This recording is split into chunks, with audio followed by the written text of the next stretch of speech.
go ahead and give them a round of applause. Woo! Hi everyone, my name is Ian. I graduated from Cal State Long Beach last semester from the Department of Speech Language Pathology, and I'll be attending the graduate program in the fall.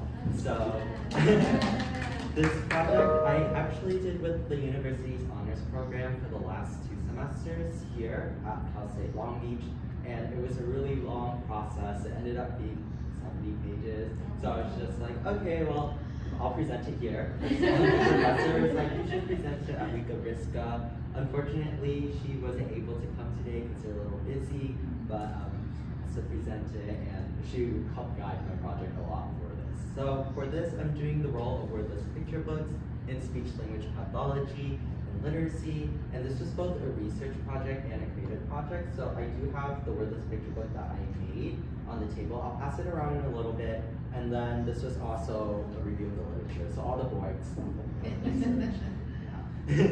So brief overview. Again, it's both a combination. So eventually, at some point, I did analyze 3 wordless picture books that's used pretty often in my field, and then I sketched it onto Freytag's pyramid. That's basically the conflict resolution exposition arc that we all kind of learn in grade school, and I just used that to guide my own creative process.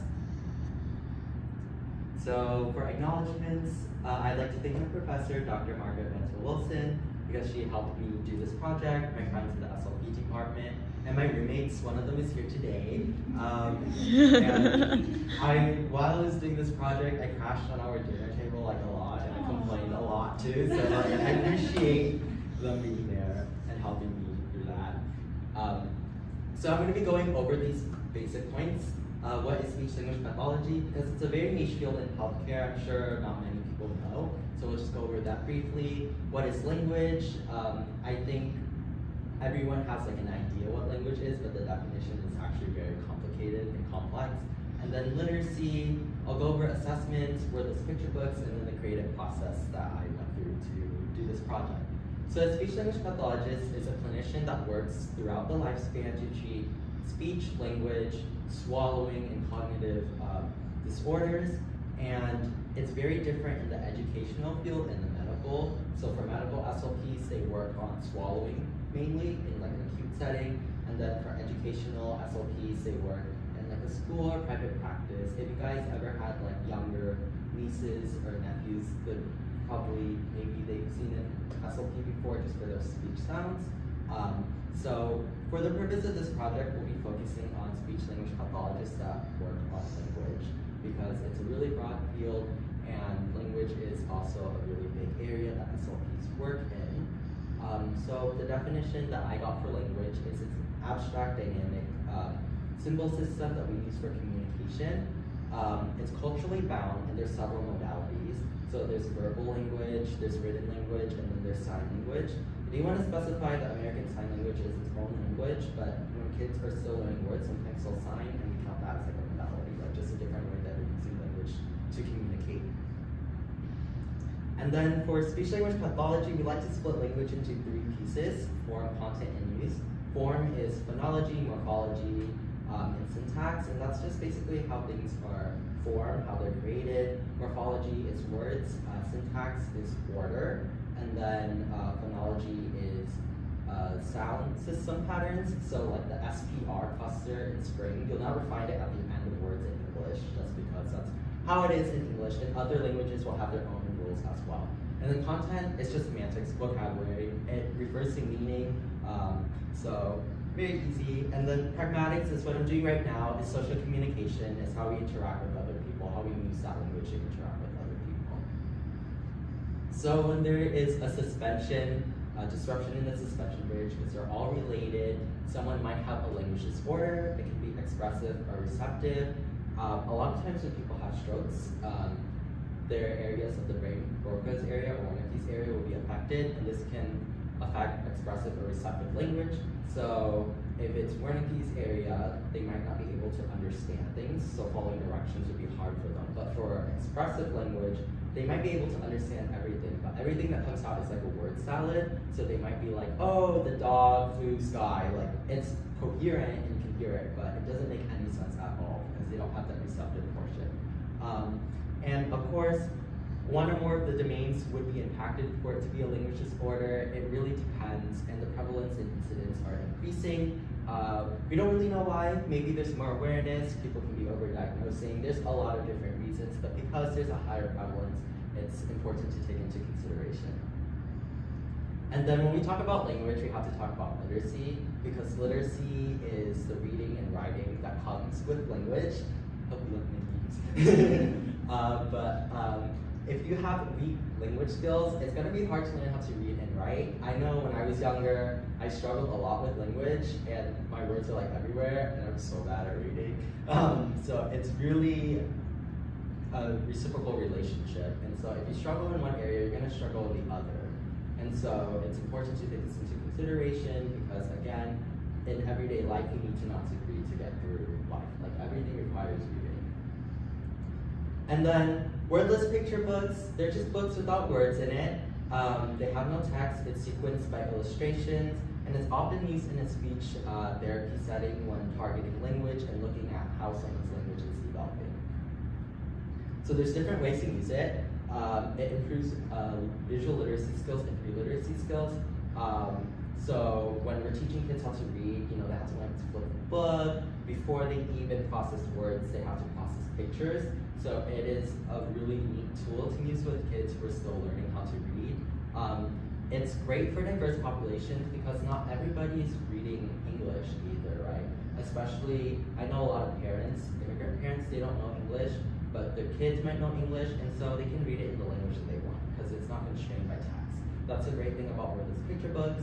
And for the deaf community, if you have a child who's deaf, they can also sign it. And I'll touch on this briefly later, but you can use it to provide culturally competent assessments because especially in the SLP field, a lot of people use standardized assessments and they're kind of racist sometimes, like just bluntly put it. This is the participation model. So it just talks about how there's access barriers, and because of access barriers, a lot of people aren't able to do the things that they want to do. So reading can be one of them, especially for communities who are having trouble with processing text or for people who are still learning how to read. And then these are just some of the pre-literacy skills that I talked about earlier. So book handling, labeling pictures, interpreting pictures and actions. Eventually you put those together, and it's all a part of learning language and then eventually literacy.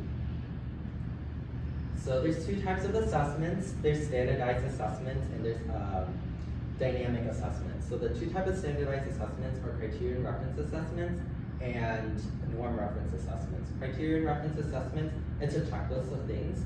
So a lot of times in the rehab world, when people are working with, especially kids, they'll be like, can they babble yet? Like, check mark. Can they walk yet? Check. What are the motor skills yet? So it's just a checklist. And then norm reference assessments, it's like normed on a bell curve. If you guys taken the SAT or the GRE, those are like norm reference assessments. I'm a hater because they're not accurate, and it's like typical and atypical development. And so a lot of speech language pathologists will use standardized assessments to see where the kid is at and then see if they need services. But there's a lot of issues with that because they're normed on monolingual speakers, they don't consider bilingual population. So if the kid knows 2 languages, still learning English, it's gonna flag the kid as having a language disorder when they really just have a language difference. So unfortunately, a lot of kids get put into extra services when they don't need it because of these standardized assessments. And then dynamic assessments is what the wordless picture book and what my main focus of research was, because we can use them to test language potential in anybody, because the kid doesn't really have to know English in order to read. They can just say it in their own language. If they're deaf, they can use sign language, and you can test sampling like that. And when you collect the language sample, so you can see how long the utterances are, if they're using their structure, their syntax correctly. So there's a lot of benefit when using dynamic assessments instead of norm reference assessments, especially when working with multilingual populations. Okay, so this is my creative project. So I did a wordless picture book. I drew it. I didn't color it because I was too tired after the really long typing. And I didn't give it a title either. In true wordless picture book nature, it has absolutely no words in it. But for the character, I decided to go with a character who's kind of gender neutral. So it's really up to the kid to determine that, because in one of the papers, it talked about how a lot of times kids like to imagine themselves as a character, and when you put like really feminine or masculine traits on the character, sometimes it's hard for the kid to, you know, kind of relate in the shoes of that character. So that's the reasoning for that. I also included a lot of animals just because I like animals, and I think a lot of kids like animals too. So here's just some of the pictures for it. And then I have it over here. I'll pass it around, guys. Look at it. Yes. Here.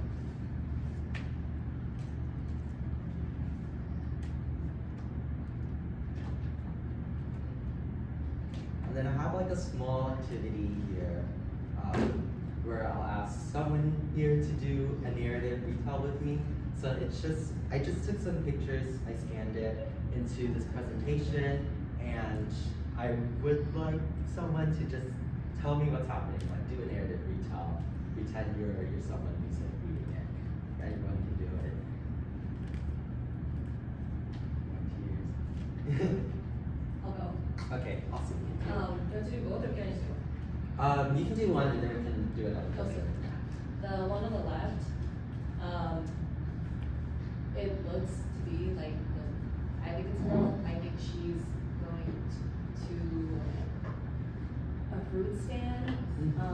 And the what's this there is the old man who's selling it, and the bottom one is just I'm not really telling a story, but this is just what I think. And then it's red. Oh, I don't have our devices. You're good. But I'll say it No here. worries. Oh. Okay, so new thought. It's the fruits, because is that fruit on the top part? So she goes to a fruit stand, but they also sell bread. It's a bakery. Maybe she wants to make fruit pie, apple pie. Maybe that's what she wants to do. Oh, here we go. Maybe she wants to feed her dog. Yeah, that's Yeah. good. Awesome. So from that language sampling, you were able to use what you're most comfortable with, like it's English, and then you were able to make inferences off of the picture. And so when we're doing that with kids, especially kids with language disorders, but you were able to do, I think this is what's happening. A lot of kids who struggle with receptive and expressive language, they can't do that. And they wouldn't be able to do that in either of their languages. So it's a really neat way to figure out if there's something going on there. And that's why I love dynamic assessments. I think they're great. And so I think they should be used more. And then what do you think is happening in this image? Anyone?